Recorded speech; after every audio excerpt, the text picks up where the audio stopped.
Otep à tous, bien-aimés frères et sœurs. Il y a eu un débat. Bon, il n'y a pas eu, c'est-à-dire que le président Tshisekedi a été invité à Oyo, au Congo-Brazzaville, dans la ville natale, je pense, du président Sassou Nguesso, il y a quelques semaines, quelques mois même, lors de ce dernier voyage de Tshisekedi à Oyo. En parlant comme ça, le président Sassou Nguesso va dire à Tshisekedi: « Oh, monsieur le Félix, vous êtes toujours en itinérance. Vous vous baladez toujours. » En fait, c'est ça que ça veut dire. Vous vous baladez toujours, vous passez votre temps à vous promener. Ah, les Congolais n'ont pas été contents de la RDC. Beaucoup de Congolais aussi de Brazzaville n'ont pas été contents. Ils se sont dit: « Mais alors, c'est quoi? C'est toi qui l'invites. Il vient chez toi.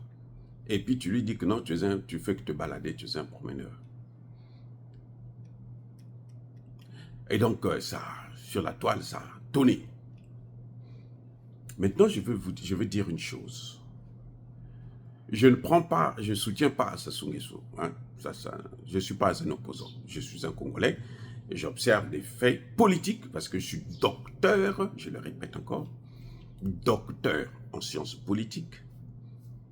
L'un des premiers, sinon des rares, Congolais à obtenir un doctorat en sciences politiques. Donc, j'observe des faits et puis je fais mon analyse. Je donne mon point de vue. Mais ce n'est pas l'opposition, ce n'est ni le soutien, ce n'est ni la critique. J'explique seulement ce que j'ai compris dans cette affaire. Que les Congolais comprennent bien. J'explique ce que moi, docteur de mon état, j'ai compris. Quand Sassou Nguesso dit à Tshisekedi: « Vous êtes toujours en train de parcourir le monde. » D'autres ont pris ça comme étant une insulte, comme étant une humiliation. Moi, je vois ça comme étant un avertissement. Et j'espère que Tshisekedi a compris. Je vois ça comme étant un avertissement. Je vous avais dit déjà à plusieurs reprises, j'ai dit: « Mais le président Tshisekedi, c'est quoi? C'est un touriste? Qu'est-ce qu'il y a à circuler dans toutes les capitales du monde? » C'est-à-dire que c'est comme si c'était quelqu'un qui est président seulement parce que il voulait se donner ce plaisir-là de visiter toutes les capitales du monde. Si c'est ça, il a eu un premier mandat, il ne fallait pas qu'il demande un deuxième mandat. Mais s'il a sollicité un deuxième mandat qui lui a été accordé, d'abord parce que c'est un Congolais, hein, pur sang, parce que Kabila n'était pas Congolais, d'abord à cause de ça, mais quand même, la moindre des choses, c'est essayer de modérer un peu avec les voyages. Sur le plan diplomatique, Sassou Nguesso a donné un avertissement à Tshisekedi. Sassou Nguesso a mis la puce à l'oreille de Tshisekedi. Écoutez bien. Je parle bien sur le plan diplomatique. Maintenant, si on veut voir ça comme ça, non. Je vous ai déjà dit que Tshisekedi, c'est le fils de Sassou Nguesso. Parce que Sassou Nguesso avait de bonnes relations avec le père de Tshisekedi, qui, je vous rappelle, travaillait pour la CIA. Donc, probablement que le fils aussi travaille pour la CIA. Et je crois que Sassou Nguesso, en tant qu'homme de renseignement, il devrait le savoir, mieux que moi. Donc, quand il lui dit comme ça, c'est qu'il a dû avoir une information. Mais quelle est la meilleure façon de le lui dire? C'est un président. Parfois, en aparté, il lui avait déjà averti, il n'a pas compris, et puis bien, il vient le dire en public. Vous savez, c'est ce que nos parents ont toujours fait. Quand tu parles à l'enfant en aparté, il n'écoute pas une fois, deux fois, trois fois, ben, tu es obligé de parler devant ses amis. Cette honte-là fera à ce que il puisse comprendre et puis maintenant changer de comportement. Surtout si vous avez raison. Et le comportement de Tshisekedi de parcourir le monde, je l'ai critiqué à plusieurs reprises. Il y a des points où je suis tout à fait d'accord avec Tshisekedi. Hein. Quand il voulait signer les accords avec la Russie, j'étais alors le premier à sortir. Il y a même des Congolais qui se sont déconnectés de ma chaîne. Mais je m'en fous de ça. Bref, donc, vous voyez, c'est ça le problème. Parce qu'on doit avoir des convictions. On doit être objectif. Ne voyez pas l'avertissement, le message hein, à Tshisekedi comme étant juste une forme d'humilier Tshisekedi. Non. Sassou Nguesso n'a aucun intérêt d'humilier Tshisekedi, qui est son fils. Je répète encore. Tshisekedi, pour sortir du pays en 1985 avec son père, quand ils sont partis définitivement aller s'installer en Belgique, ils sont passés par le Congo-Brazzaville. Qui les avait accueillis? C'est Sassou Nguesso. Il était déjà président là. Vous comprenez? Donc, Tshisekedi, c'est un fils pour Sassou Nguesso. Il a l'obligation. C'est pour ça d'ailleurs que moi, je n'ai pas compris comment le Congo va aller signer des accords avec le Rwanda, alors qu'il sait que le Congo démocratique à côté a des problèmes avec le Rwanda. C'est pour ça que j'ai trouvé ça vraiment... J'étais stupéfait de voir comment on peut arriver à un tel niveau. Mais quand je dis, quand le président Sassou Nguesso dit au président Tshisekedi qu'il voyage trop, c'est une façon de lui dire, si tu continues à voyager là, c'est dans l'avion qu'on va t'avoir. On va faire exploser ton avion. Je vous rappelle qu'il y a un secrétaire général de l'ONU, Dag Hammarskjöld, qui a été officieusement assassiné par les mêmes impérialistes parce qu'ils voulaient régler le problème de l'Est. Ce n'est pas de n'importe quoi. L'Est, là, c'est pas n'importe quoi. C'est un dossier capital, c'est un dossier clé. Parce que si on règle ce dossier-là, toute l'Afrique centrale décolle. Écoutez-moi bien. Si nous arrivons à mettre la paix, la stabilité en RDC, et on regarde la voie du développement, toute l'Afrique centrale va s'émanciper.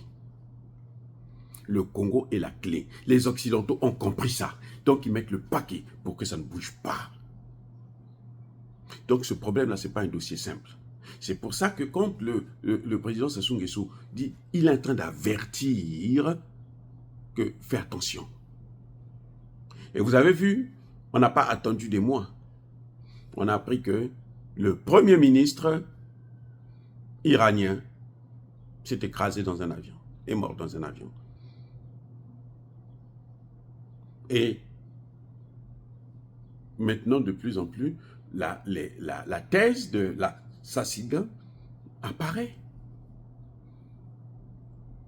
Maintenant, qu'est-ce que la vie de Tshisekedi si, pour protéger leurs intérêts en RDC, c'est à partir, c'est-à-dire que s'ils n'ont pas la RDC là, complètement, ils ne peuvent pas coloniser le golfe de Guinée. Je reprends.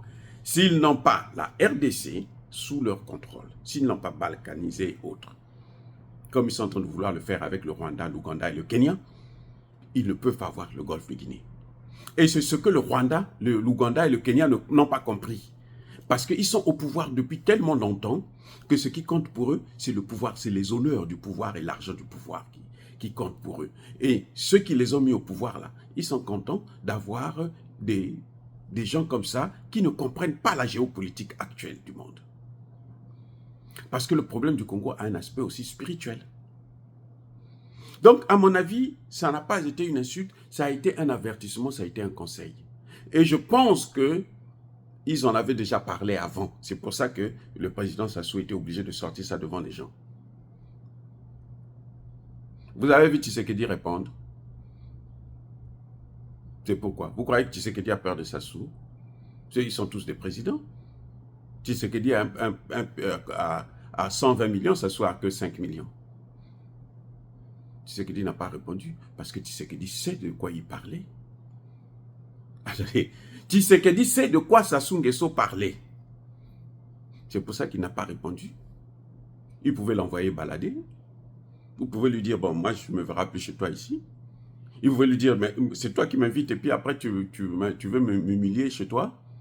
Pourquoi tu m'as invité? C'est pour me dire ça? Tshisekedi s'est tu. Parce qu'il est bien éduqué. Là, il faut le reconnaître. Hein? Il est bien éduqué. Il sait que c'est un père qui lui donne un avertissement. Et je pense, je suis presque sûr qu'ils en avaient déjà parlé. En aparté. Tshisekedi n'a pas compris. Et cette fois-ci, il a sorti. Vous n'avez pas vu que Tshisekedi a changé? Vous n'avez pas vu qu'il a ralenti un peu ses voyages? Et c'était des voyages qui lui apportaient quoi? Rien. Il partait où? En France, en Belgique, en Allemagne, aux États-Unis, au Qatar, en Arabie Saoudite. Eux là, ce sont les bases même du terrorisme. Donc eux là, ils ne peuvent, ça dit qu'avec eux, ils vont venir chez toi là. Quelle que soit la forme, ils vont finir par vous installer le terrorisme. Tshisekedi a compris. Maintenant, vous voyez, il s'est calmé un peu. Et j'espère maintenant qu'il va prendre la bonne direction. C'est pour ça que nous le critiquons. Ce n'est pas parce qu'on ne l'aime pas, non. Non. Moi, je suis très content que Tshisekedi soit président. Je suis très content qu'il soit au pouvoir parce que c'est un Congolais. Je ne suis pas de ceux qui pensent qu'un étranger va quitter là-bas et puis il va venir diriger un pays et il va faire mieux qu'un national. C'est vrai, il y a des cas comme ça, mais moi, je ne pense pas. Moi, je préfère que ce soit les enfants du pays qui gèrent leur pays. C'est la moindre des choses. Vous venez d'un autre pays, mais gérez votre pays. Donc, ce que nous demandons maintenant à Tshisekedi, c'est de se soumettre à la volonté de son peuple, c'est-à-dire aller signer des accords avec la Russie. Et je crois que c'est ce que le président Denis Sassou Nguesso a dû conseiller au président Félix Tshisekedi, qui s'entête parce que les accords qu'il a avec les États-Unis sont trop forts, ça le dépasse. Encore une fois de plus, bien-aimés frères et sœurs, soyez bénis, abondamment bénis par le Dieu des Kémites et par nos ancêtres angélisés. Mais que tous ceux qui persécutent le continent africain, le pillent et le déstabilisent, qu'ils soient noirs, blancs, chinois, arabes, juifs, indiens, qui qu'ils soient punis, maudits, foudroyés, neutralisés, écrasés, effacés par le Dieu des Kémites et par nos ancêtres angélisés. Vive l'Afrique éternelle, j'ai dit, et j'assume.